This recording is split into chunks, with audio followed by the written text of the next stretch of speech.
Thank you very much, Madam Speaker. I have listened very carefully to the Honourable Minister. It wasn't very difficult since he was very precise, as you, Madam Speaker, put it, and he was very direct to the issues at hand, specifically what is provided for in the bill. However, and that however, I say it because I've had a conversation, and I'm sure he will not object that I share it with the House today. And I've asked him before saying it first. I had a conversation with him this morning because at one point in time, I myself witnessed approximately 4 metal piles made out of seriously strong metal being plunged into the course and the bed of Le Pouce stream. And I have here photographs of which I will table, the photographs that show clearly that this, and I took those photographs myself this afternoon, so we will not get into an issue as to how to certify the photographs. I myself took it. I myself witnessed that it was being put in the river bed, or in the stream bed, in front of that building. Now, when the Honourable Minister presenting the bill shows us this beautiful artist design of a 3D impression of what the building will be, it is indeed a beautiful structure. I totally understand that all of us are in awe, or should at some time admire this beautiful structure. But then again, the devil is in the detail. The purpose of us coming to this August Assembly with a piece of legislation is not simply to be a rubber stamp for any process that would facilitate construction or facilitate a wrongdoing. If there is something unlawful that is being done by any company, by any private individual, it is our duty not to come and make what is unlawful lawful. So if someone, for instance, to simplify it, for Mauritians to understand, for posterity, what I'm trying to mean, is if someone is doing something which is unlawful, such as taking over public domain, state land for himself, we cannot come to court here, after he's taken it over, after he's built onto it, come and say what he's done is right. Because that would be making as though we are des accomplices of this company that is doing something wrong. And in this particular instance, everyone knows that the company that is concerned, if not mistaken, is Codon Development. And everyone knows that it is a listed company. And I underline that fact. It is a listed company. That listed company, and that is the information I shared with the Honourable Minister this morning, has decided upon itself, without any authorization from the Municipal Council of Portly, I obtained that confirmation from the Honourable Minister, without having complied with the Rivers and Canals Act, I informed the Minister, and the Minister has confirmed to me through his Permanent Secretary, after he verified, and I thank him for that they didn't even comply with the Rivers and Canals Act when they proceeded to have the 4 metal piles placed in the river bed. But then people will say,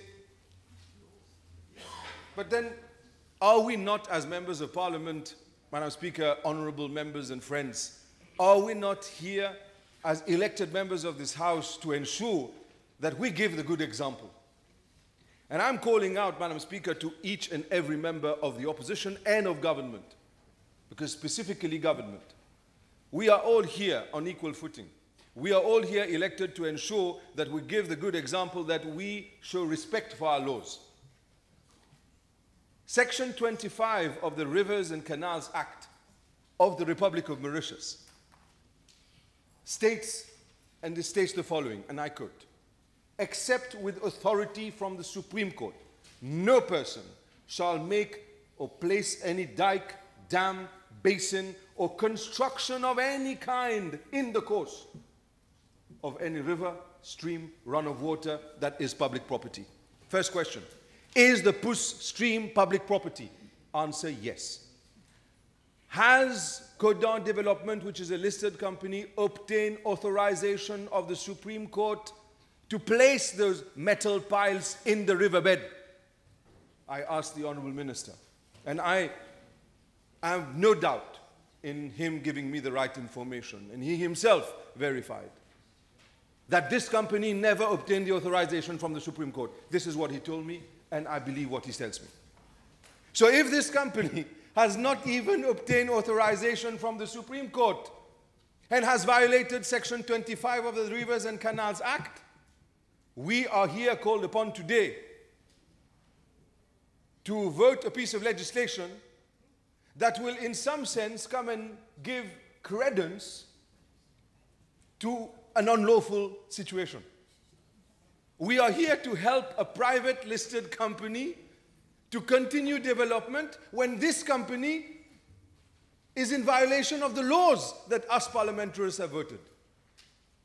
When the person, lambda, outside this house, they go to the municipal council, they are asked, we will not give you any authorization or clearance unless you have all clearances. And one of the clearances required is here, the authorization of the Supreme Court, in line with Section 25 of the Rivers and Canals Act. But the Municipal Council, malgré qu'il n'y avait pas cette autorisation, comme confirmé, et je remercie Monsieur le Ministre pour cela, malgré qu'il n'y avait pas eu l'autorisation de la Cour suprême, cette société, a public listed company, went ahead and violated Section 25 of the Rivers and Canals Act. Now, what is our role today? Do we close our eyes and pretend that this violation never happened? Because if we are to simply vote this law, what we are saying is that we are saying to this company, you can be a public listed company, but because you are a big company, because you are a strong company, because you are a rich company, we will shut our eyes and pretend you've done nothing wrong. This is what we'll be saying, friends. To be fair to the Honorable Minister, he himself was not aware of this wrong. I'm sure, had he been aware of that, he most probably would never have moved for the first reading. That's how much I know him. But now that he knows it, I do not think he should have moved for the second reading. So how do we act in a situation like this? Because as my honorable friend speaking before me has said, rightly so, how did the municipal council give them the permission to go ahead with this construction even before the honorable minister came to make a motion to that effect for a first reading or second reading? This means they gave it without bearing in mind that the permission of the National Assembly was required. Double wrong. And what are we asked, Madam Speaker, today is to come and to vote to allow this company, which is going to construct a beautiful building that we are all in awe of and admire its structure, and we are just going to be asked today by our vote to close our eyes, as I've said, and to pretend that this wrong never happened because they are Codan Development and they are a listed company. Is this the message we're going to send to the people out there, Mauritians listening to us today, qu'on peut ici à l'Assemblée nationale, Madame la Présidente, oublier l'essentiel? Et ce n'est pas quelque chose de simple, c'est la loi de ce pays.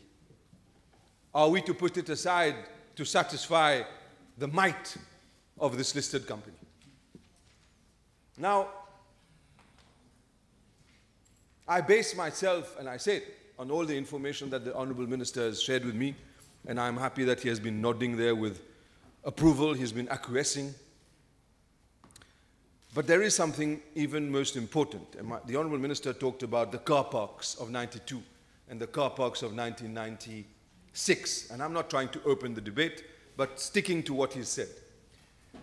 There was this judicial inquiry that happened, and my good friend from the PMSD stated earlier on about the floods, very sad occasion of those 2013. But the judicial inquiry came up with a beautiful report. And in that report, there is reference made to some very important lacunas pertaining to the Pouce stream. And I would like to invite the Honourable Minister to take that into consideration in line with the car parks that he's made reference to.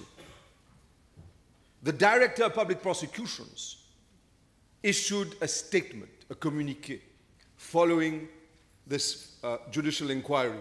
And his communiqué is dated the 6th of January 2015. And at paragraph D, paragraph C, more specifically, of that communiqué from the Director of Public Prosecutions, following the judicial inquiry in all the deaths that ensued, the tragic day when there were the flooding in the capital city, I read, structures on Le Pouce stream and Le Pouce canal which have been allowed by the authorities have reduced the cross-sectional area of canals. For instance, the construction, and here that's important, the construction of KFC building on Chaussée Street on Le Pouce canal. The foundation of KFC building is on the drain, and it creates an obstacle for the water flow.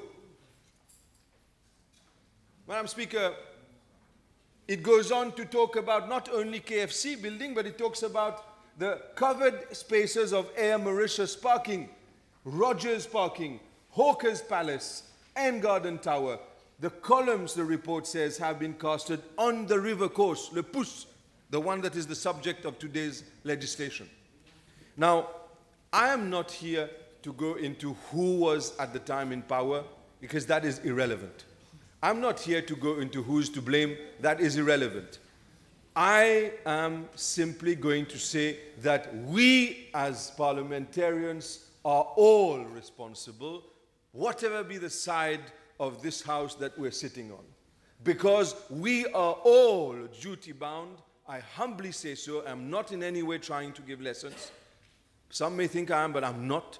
I'm simply saying that I take responsibility as well. We are all together, brothers and sisters, honorable members, responsible for what we do today in this house. If we are to vote, we are therefore going to say that we are accomplices of wrongdoing.